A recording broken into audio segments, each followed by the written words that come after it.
Episode 1 starts off with the story of a once confined Quincy king, who now has regained his pulse after almost 900 years, control over his mind after 90 years, and finally his strength after 9 years. The scene ends with a man smiling into the darkness, warning signs ringing in the background, with everyone panicking except for two men who make their way into the Soul Society by an elevator. The leader asks his subordinate what the suture scale is at and is told it has reached a critical category level 4. He is disappointed for not being alerted sooner. It seems that hollows are disappearing at an immense speed, and this has alarmed everyone in the Soul Society. The leader, who is the third Sita Khan, looks at the screen which displays the location of the hollows disappearing and says that this is the doing of one person only.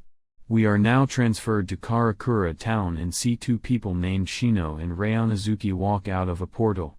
They are instructed by their supervisor to kill off the hollows and keep the town safe before the portal closes. Ryunosuke is more scared than he could imagine being in a new town, the threat level of the situation, and if he could live up to everyone's expectations. This pisses Shino off, and she, with her bold tomboyish way, encourages him to get a grip of himself by yanking his shirt. To make matters worse for poor Ryunosuke, she suggests that they split. She will cover the north side while he covers the south side and leaves.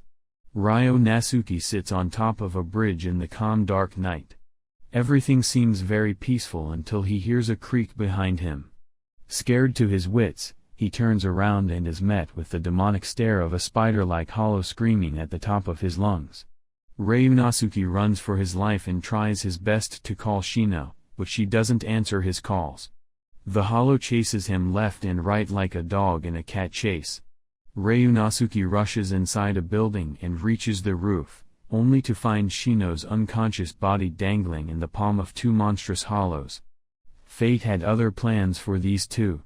Mustering up some courage to fight, Ryunosuke tries to save Shino but is caught by a surprise from behind by the hollow looking like a spider. Drowning in his own blood, his last words are a prayer to not die and to be given another chance.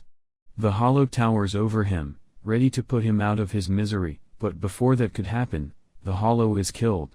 Luck was on Ryunosuke's side as backup came to save him from the Grim Reaper's hold. A beautiful female named Orihime provided him and Shino first aid so they could live, and now it is showtime. The main protagonist has arrived with his group of fearless fighters, standing like a pure boss with his face full sword Bankai on his shoulder. Go gives orders to finish this fast. Orihime brings out a protective shield and pushes the hollow away, followed by Yasutura, the man with the iron fist who punches the living daylights out of another hollow. Yoro Eshida is not one to shy away with his arrows and pinpoint accuracy that pierces the heart of every hollow he sets his eyes on. And finally, blocking one hollow's attack with his blade, he, with one word, Bankai, eradicates the very existence of 1,000 hollows. Electrifying power takes up the sky, and every hollow trembles under his extreme power that shows no mercy. Ryunosuke, amazed by the spectacle, asks him who he is. To it, he calls himself the substitute Soul Reaper. Ryunosuke wakes up to find himself in such a room. Seconds later, Orihime enters with a tray of bread and offers it to everyone except who pisses her off by saying it was stale. Ryunosuke is a bit taken aback by everything and is told by to get back into his gigai. Shino also enters the room and embraces Ryunosuke with a heartfelt punch. Yes, that is her way of showing love. Nonetheless, as their friendly environment is interrupted by a man in a hollow mask who keeps taunting. Sick of his behavior, Shino kicks him off his bed and follows him outside, asking him if he is an Arrancar. The man loses his nerves and shows a small bracelet before summoning a Quincy. This gets attention at the Rukon district. Squad 11, 5th seat, are searching the whole area for people, but it seems everyone has disappeared into thin air except for one small area where it can be seen that there was one small footprint. We are now transferred to Squad 1 barracks in the head captain Shigekuni Genryusai's office. A group of white-clothed men enter and show their power by badly wounding his friend Sasaki. They proceed to warn the captain that in 5 days Seoul society would be annihilated by Wandenreach before disappearing into the shadows. Back to it, who dodges every attack by the masked man, having enough of his antics, Go summons his Bankai, which unusually gets the man excited. A cynical smile on his face, he, with a laugh, says that the sword is now destroyed but instead gets destroyed by himself by the overwhelming powers of the sword. Who tries to take him for questioning but instead, just like the other, vanishes into darkness in another dimension. The group who plundered the head captain's office arrives in a room. A man is already there, bowing in front, but gets mocked by the leader of the group. To this, the Quincy King cuts the group leader's arm off because he hates arguments. The king looks at all of them and asks to hear a report for their cause of peace. Shige and his friends are at a table discussing a survey they were given to fill out. How next time do take care and stay safe. A new term begins at the demon school, and Suzuki Irama-kun and his friends arrive at school just in time. However, Irama hopes he won't draw any attention to himself this term, seeing as he's a human in a demon school. He hopes to be so low-key that nobody notices him. Unfortunately, this is impossible due to the incident at Walter Park, where Irama and the other members of the Misfits class defeated a powerful being. This has caused the other students to idolize them. They all admire Irama more since he had contributed greatly to the beast's defeat. On their entry into school, the students follow them, calling out their names. They, however, find their way away from the students and join the other members of the Misfit class in the Royal One, the king's classroom set aside for her special students. Unfortunately, the teacher in charge of the class is Emperor Doom and Gloom. He informs them about the activities that the new term will bring, which could enable them to rise in the ranks. However, that wouldn't be the case for them, as he tells them they are not normal students in any way. This gets them to wonder just what exactly he means. Then he brings out a rolled paper, which loudly announces to them that they will have to reach Dali rank before becoming second year. They find this to be extremely shocking since Dali rank is their rank just before graduation. Achieving this in the first year would be almost impossible. However, they are further told that not achieving this will mean they will have to leave the Royal One. Hearing this, they are shocked and find this to be utterly impossible. To calm them down, Emperor Doom and Gloom informs them that they will not be made to achieve impossible tasks to achieve the Dali rank. Instead, he signals the arrival of some special tutors whom he says will be their mentors in their bid to achieve the Dali rank. He assigns each tutor to 2 students, leaving just Irama-kun and another student with Emperor Doom and Gloom. They are shocked at the thought of this. However, he tells them that he wouldn't be doubling as a tutor since his job entails just assigning the tutors to them. Then he reveals their tutor to be a newbie who seems playful. At the end of the normal classes, the tutors charge into the king's classroom, with each taking the 2 students they had been assigned to teach before leaving. Irama-kun, Asmodeus, and Clara exchange goodbyes, with each promising to not forget the other and become better by their next meeting, which weirdly is the next day, seeing as they acted like they would be gone for a very long time. The students begin their lessons with their specific tutors, with each of them promising to make the most of the abilities they uniquely possess. Meanwhile, this doesn't seem to be the case for Irama-kun, whose tutor doesn't seem to understand what he needs to do. On their way to the training location, Irama-kun sends a text to Amarazan, apologizing for not being able to attend their reading sessions for the time being.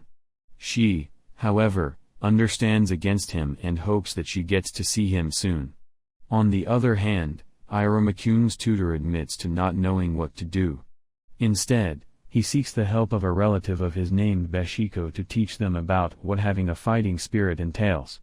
When they meet her, she is angry that they had kept her waiting and decides to do the same as punishment for her 2 new trainees. Then she reveals to them that she has only agreed to be here based on Irama-kun's grandfather Sullivan's request. At that moment, they realize just how good she must be and beg her to teach them instead of leaving them to their clueless master. She, however, listens to their plea but on the condition that they treat her like a mentor if they want her to be theirs. To do this, she gives them stressful and frustrating tasks. With no other choice, they go ahead with whatever she asks them to do, and eventually, she decides to train them. Do you think the students of the Misfit class will ever be able to attain the Dali rank? We'll bring you that and more when the next episode is released. For now, kindly like this video and subscribe to our channel to get more anime recaps just like this one. Until next time, do take care and stay safe.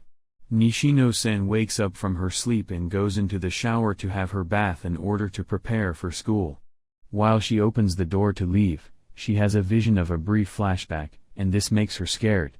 Her driver calls her attention, and they head to school. When she gets to school, she is greeted by her friends. She heads to the hallway and there she meets Kajino-kun, whom she despises because he always had a way of pissing her off. Kajino seems pretty aware of this, but it doesn't seem to bother him to piss her off once again. He calls her a name that isn't hers, and while she tries to correct him, he doesn't pay her any attention. She becomes angry and yells at him, calling him a jerk. Meanwhile, in the classroom, her classmates come to meet her and ask about the show she's featuring in. She, however, seizes the opportunity to boast about her goals to them. At break time, she goes to the washroom. While there, she looks at herself in the mirror, and this causes her to remember an incident that happened in middle school and how this had led her to start hiding behind a mask. Back in class, her teacher asks if anyone would want to volunteer for the school festival, and Nishino raises her hand.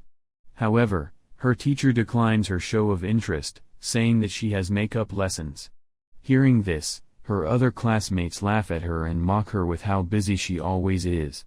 Eventually, the teacher goes ahead to pick Kajino, who accepts to volunteer right away. Now sad, she sits in class and is haunted by the thought that she has always been acting in a way so that her teacher and everyone would love her and not hate her, but this didn't seem to be the case. After school, she calls her driver to come pick her up, but he does not pick up her call. Unfortunately, at the time, he is getting beaten up by some thugs who cause him to bleed. Kajino watches from the top of the school and sees Nishino-san walking home on her own.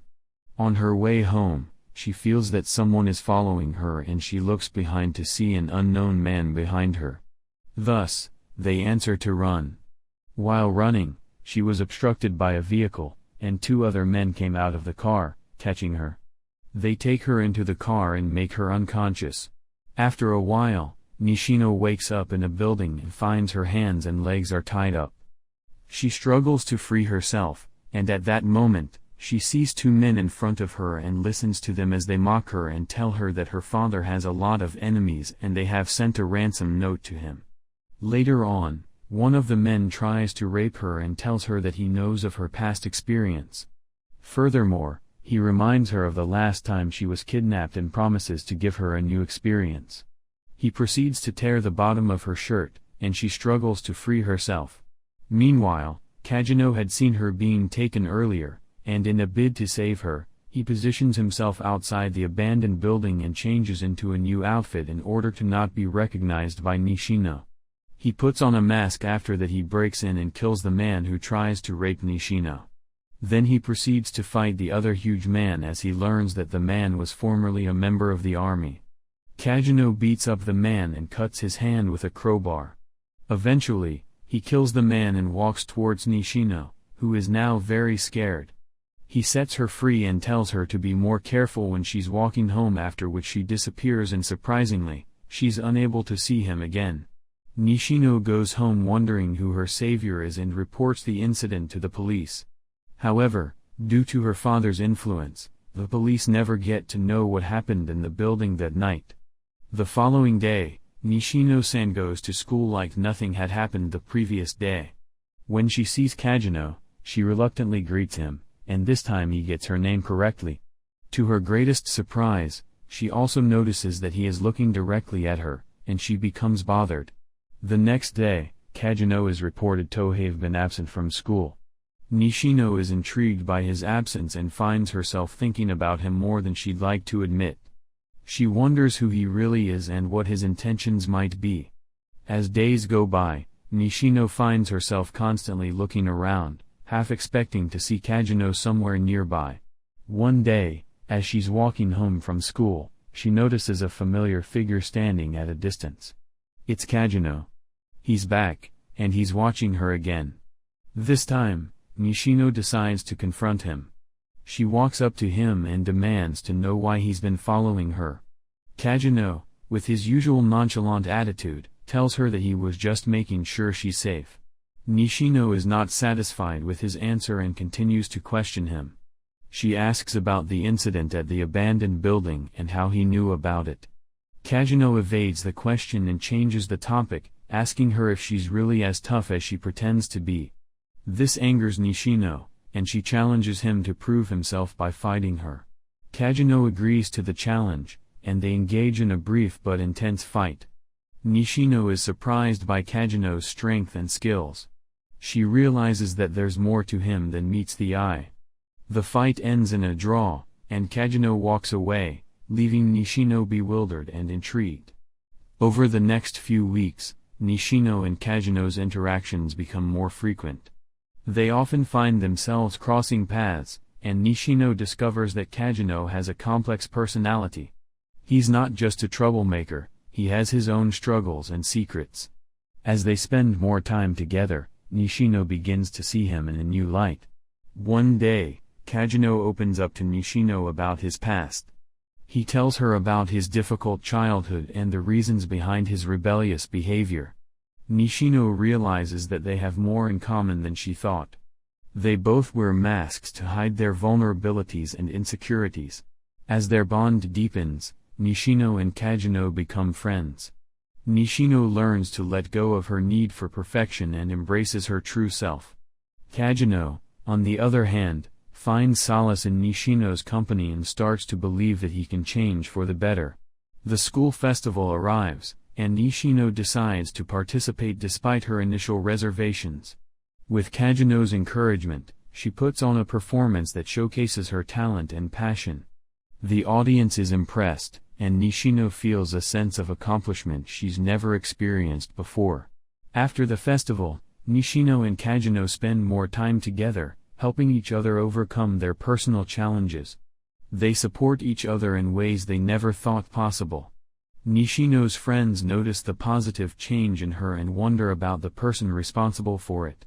As the school year comes to an end, Nishino realizes that she has fallen in love with Kajino. She confronts him about her feelings, and Kajino admits that he feels the same way. They decide to face their futures together, breaking free from the masks they've been wearing. The story ends with Nishino and Kajino walking hand in hand, ready to embrace whatever